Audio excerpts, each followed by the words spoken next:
नमस्ते छात्रों, फिर से एक बार आप सभी का स्वागत है। और हमने प्रश्न पत्र क्रमांक 11 के अंतर्गत दूसरी इकाई जो है हिंदी भाषा का उद्भव और विकास, और उसके पहले हमने मुद्दा देख लिया है हिंदी शब्द की उत्पत्ति और विकास। इसके बारे में हमने चर्चा की है, लेकिन पिछले लेक्चर में मैंने हिंदी भाषा का उद्भव और विकास इस मुद्दे की शुरुआत की है। और उस लेक्चर में मैंने आपको हिंदी भाषा और भारतीय भाषा परिवार के साथ किस प्रकार संबंध है इसको मैंने बताने की कोशिश की है। अभी के लेक्चर में हम हिंदी भाषा का विकास के अंतर्गत वहाँ पे हम समझने वाले हैं कि किस प्रकार भारत में जो भाषाएं निर्माण हुई है वो आर्य भाषा परिवार की किस प्रकार से है, उसको आर्य भाषा क्यों कहा जा रहा है, ये बातें थोड़ी सी इस मुद्दे के भीतर समझेंगे। और उसके बाद जो है इस आर्य भाषा के कालखंड को जो है लगभग 3500 वर्ष पुराना ये कालखंड है, और इसको हम 3 भागों में विभाजित करके समझने वाले हैं। तो आइए जानते हैं भारतीय आर्य भाषा का विकास किस प्रकार हुआ है। अर्थात हिंदी भाषा का विकास हम देख रहे हैं, और हिंदी भाषा का विकास समझते समय हमें आर्य भाषा के विकास को समझना होगा, क्योंकि आर्य भाषा की उत्तराधिकारी भाषा जो है हिंदी भाषा है। तो इसलिए यहाँ पे समझ लेते हैं पहले भारतीय आर्य भाषा का विकास।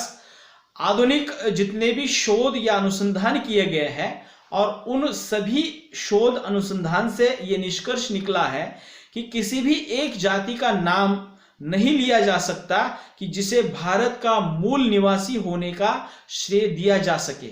मतलब जितने भी अनुसंधान किए गए हैं मूल निवासी इस बात को लेकर, तो किसी एक विशिष्ट जाति को वहां पे ये सिद्ध करके दिखाया नहीं जा सकता कि ये मूल निवासी है। तो यहाँ पे विद्वानों के विचार से ये निष्कर्ष निकाला गया है कि भारत का मूल निवासी, और उसके जो भी कुछ सबूत है अभी भी उसमें उतने स्पष्ट नहीं है, इसलिए किसी भी एक जाति के नाम को वो जो है वहां पे मूल निवासी के तौर पर वहां पे स्वीकारते नहीं है।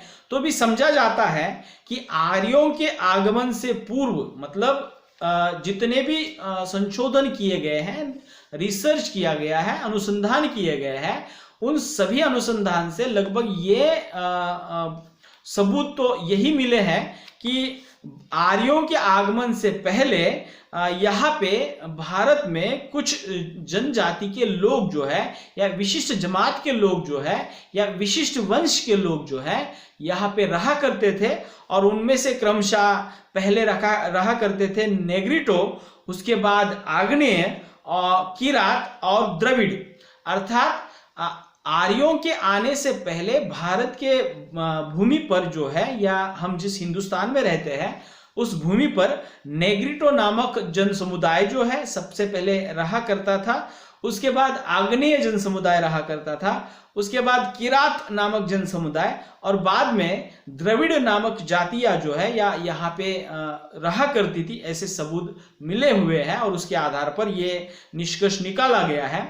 डॉक्टर सुनीति कुमार चटर्जी आदि विद्वान बांद्रेस्टाइन के मत को स्वीकार करते हुए स्वीकार करते हैं कि मूल भारतीय भाषाओं का आदि स्थान यूराल पर्वत के दक्षिण पूर्व में स्थित किर्गिज का मैदान बतलाते हैं।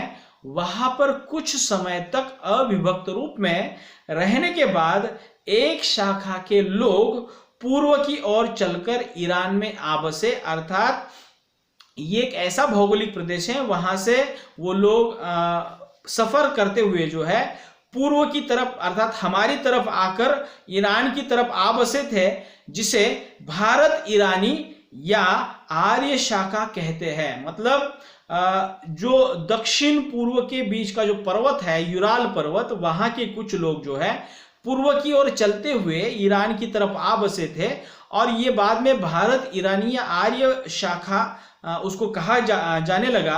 आगे चलकर इस शाखा के लोग जो है ईरानी, दरद एवं भारतीय वर्गों में विभक्त हो गए।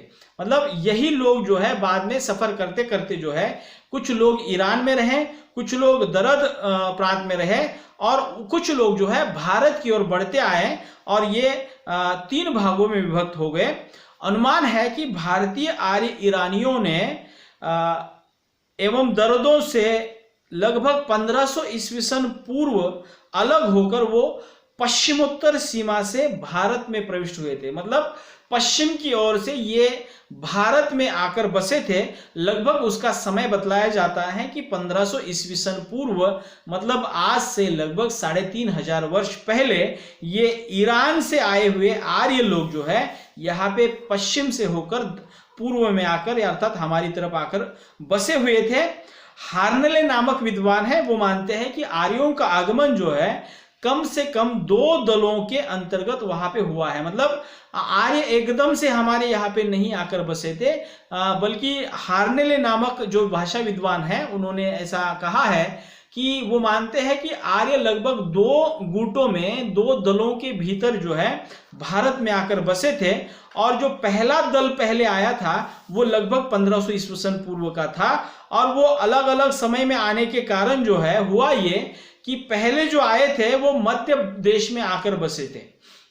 मतलब पहले जो आर्य दल आया था वो हमारे भारत के मध्य देश में आकर बस चुका था, किंतु आर्यों के दूसरे दल ने उन्हें उत्तर, दक्षिण और पूर्व पश्चिम की ओर भागने के लिए बाध्य किया। मतलब ये जो पहले आया हुआ जो दल था उन्होंने बाद में आए हुए दल को जो है हमारे देश के चारों दिशाओं में वहां पे फैलाया है या उनको वहां पे भगाया है और उसको भागने के लिए मजबूर किया गया था। पहले आए हुए आर्य जो है चूंकि केंद्र से बाहर की ओर फैले हुए थे, मतलब जो मध्य देश में आकर बाद में वो धीरे धीरे चारों दिशाओं की तरफ फैल रहे थे और वो बाहरी और बाद में आए हुए आर्य भीतरी कहे जाते थे। मतलब वो मध्य देश में आकर बसे हुए पहले दल के जो लोग हैं धीरे धीरे विस्तारित होते गए, फैलते गए और वो लोग जो है वहां पे बाहरी कहे जाने लगे और जो बाद में आए थे वो वहां पे भीतरी कहे जाने लगे। और इस प्रकार भारत में आर्य भाषा का प्रारंभ जो है लगभग 1500 ईस्वी सन पूर्व से माना जाता है, जिसके 3500 वर्षों के इतिहास को हमें समझना जरूरी है। और इस 3500 वर्ष को हमें अगर समझना है तो उसको विभाजित करना जरूरी है और इसका विभाजन भी जो है भाषा विद्वानों ने वहां पे किया है। और वो इस आर्य भाषा के विकास को समझने के लिए आर्य भाषा को जो 3500 वर्ष का जो इतिहास है उसको 3 कालखंड में विभाजित किया गया और उस कालखंड के नाम जो है प्राचीन भारतीय आर्य भाषा काल, दूसरा मध्य भारतीय आर्य भाषा काल और तीसरा आधुनिक भारतीय आर्य भाषा काल, इन नामों से उसको विभाजित किया। और इन्हीं नामों से विभाजित होने के बाद यहाँ पे प्राचीन भारतीय आर्य भाषा काल 1500 ईस्वी सन पूर्व से 500 ईस्वी सन पूर्व तक लगभग 1000 साल का ये कालखंड जो है प्राचीन भारतीय आर्य भाषा काल नाम से वहां पे जाना जाता है। उसके बाद दूसरा कालखंड आ जाता है 500 ईस्वी सन पूर्व से 1000 ईस्वी सन तक। मतलब ये भी लगभग 1000 साल का कालखंड है और इसको मध्य भारतीय आर्य भाषा कालखंड कहा गया। और बाद में आधुनिक भारतीय आर्य भाषा कालखंड जो है ये यहाँ पे 1000 ईस्वी से अब तक वहां पे शुरू है, ऐसा माना जाता है। तो इस तरह से भारतीय आर्य भाषा के विकास को अगर हमें समझना है तो उसको 3 कालखंडों में विभाजित करना पड़ता है। और पहला कालखंड जो है प्राचीन भारतीय आर्य भाषा काल, जो उसकी समय सीमा है 1500 ईस्वी सन पूर्व से 500 ईस्वी सन पूर्व तक। और उसके बाद मध्य भारतीय आर्य भाषा कालखंड है 500 ईस्वी सन पूर्व से 1000 ईस्वी तक। और उसके बाद आधुनिक भारतीय आर्य भाषा का कालखंड है 1000 ईस्वी से आज तक अर्थात 2000 तक। इसको हम विकास के रूप में इस प्रकार समझ सकते हैं। और बाद में इस कालखंड के अंतर्गत आने वाली जो भाषाएं हैं किस रूप में परिवर्तित हुई है, किस रूप में जानी जाती है, इसको भी थोड़ा सा हम समझने वाले हैं। और उसके आधार पर यह समझने की कोशिश करेंगे कि किस प्रकार आज की जो हिंदी भाषा जो है वैदिक संस्कृत से लेकर अपभ्रंश से लेकर आज की शौरसेनी पश्चिमी हिंदी या खड़ी बोली से होते हुए आज की जो शुद्ध हिंदी है किस रूप में वहां पे विकसित होकर आई है, इसका भी जिक्र हम इस कालखंड के भीतर हम देखने वाले हैं। तो मैं यहाँ पे सबसे पहले पहला जो कालखंड है प्राचीन भारतीय आर्य भाषा कालखंड, उसकी समय सीमा है 1500 ईस्वी सन पूर्व से 500 ईस्वी सन पूर्व। उसके बारे में थोड़ी सी बातें आपको बता देता हूं। ये बातें इस प्रकार है, देखिए कि यहाँ पे हुआ ये था कि ये कालखंड जो है लगभग आर्यों का आगमन भारत में जिस समय हुआ था उस समय ये प्राचीन भारतीय आर्य भाषा कालखंड का शुरुआत वहां पे मानी जाती है। और इसको लगभग प्राचीन भारतीय आर्य भाषा कालखंड जो है 1500 ईस्वी सन पूर्व से 500 ईस्वी सन तक माना जाता है। और इस कालखंड में प्रचलित जो भाषा है इसका नाम वैदिकी कहा गया है।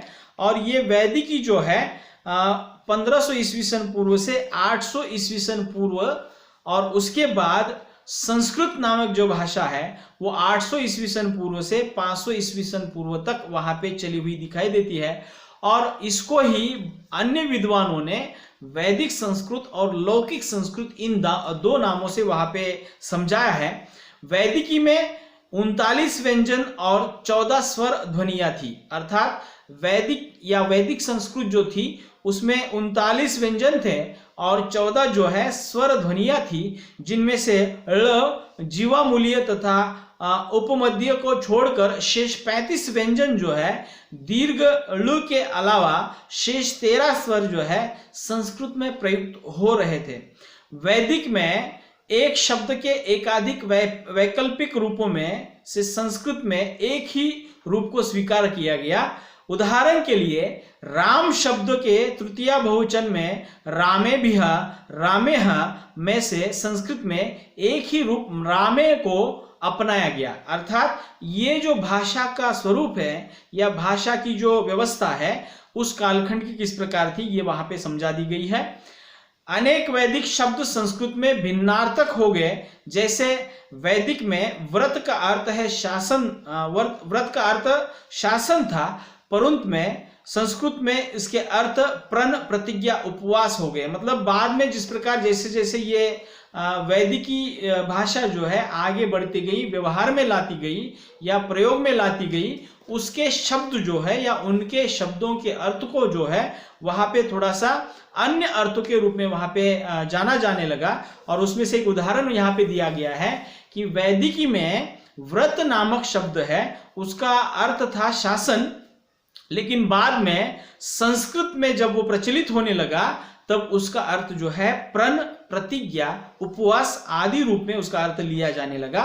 इसी प्रकार वैदिकी में ऐसे बहुत सारे शब्द जो है उसमें से ले जाने वाला, परंतु संस्कृत में इसका अर्थ आग हो गया, ऐसे बहुत सारे शब्दों को वहां पे जहां पर भी संभ्रम की स्थिति आती थी इसको संस्कृत ने जो है अपने तरीके से वहां पे अपनाते हुए संस्कृत में यवन, द्रम जैसे यूनानी शब्दों का भी समावेश हो गया। वैदिक और संस्कृत में लिंग 3 थे, पुल्लिंग, स्त्रीलिंग और नपुंसकलिंग। वचन भी 3 थे, एक वचन, द्विवचन और बहुवचन। कारकों की संख्या 8 थी। क्रिया में लिंग भेद नहीं था, अर्थात क्रिया जो थी स्त्रीलिंग या पुल्लिंग के रूप में वहां पे लिखी नहीं जा रही थी, दोनों के लिए एक ही क्रिया वहां पे इस्तेमाल हो रही थी।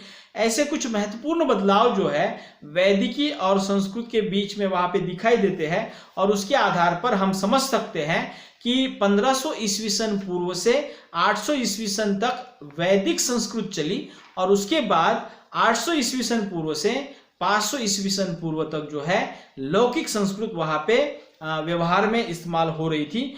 और उसके बाद जो है हम देखते हैं कि संस्कृत युग की सीमा जो है 500 ईस्वी सन पूर्व तक मानी जाती है, तथापि यह सही अर्थ में मौर्य काल के अंत से लेकर 9वीं 10वीं शती तक की कालावधि में संस्कृत की अभिवृद्धि हुई। मतलब मौर्य काल के अंत तक जो है संस्कृत की वहां पे संस्कृत का विकास जो है वहां पे हुआ दिखाई देता है।